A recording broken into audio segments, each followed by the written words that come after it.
આપણે બધું ખાઈ શકીએ છીએ। પાસ્તા બને છે આજે અહીંયા, સાથે એનો સોસ બનાવ્યો છે। અહીંયા છે કઢી, અહીંયા છે કાલનું થોડુંક લેફ્ટઓવર છે, ખાલી ભાજીનું શાક અને મગની દાળ, એ પણ ખાઈ શકીએ છીએ। આ બધું ખાધા પહેલાં આપણે લેવાનું, બધું જમ્યા પહેલાં આપણે આ લેવાનું છે, જે આપણા diabetes, cholesterol, PCOD, PCOS, fatty liver, blood pressure, cholesterol, એ બધી વસ્તુમાં કામ કરે છે। અને આ છે આપણું બેલેન્સ।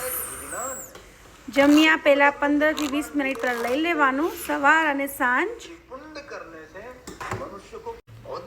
આ પીશો, પછી તમે આ બધી વસ્તુ ખાઈ શકશો। કારણ કે આ હેલ્પ કરશે તમારી બોડીમાંથી ચરબી ઓછી કરવામાં, તમારી બોડી શેપઅપ કરવામાં અને ટોનઅપ કરવામાં। જેને પણ જે પ્રોબ્લેમ હોય, રૂટ કોઝ હોય, લેવા માટે શું કરવાનો છે? મેસેજ કરવાનો છે, પહેલાં આ પીવાનું છે, પછી આ જમવાનું છે। ઓકે, ચાલો, જય શ્રી કૃષ્ણ। ક્યાંથી જોવો છો એ મને કહેજો મારો વિડીયો। બાય।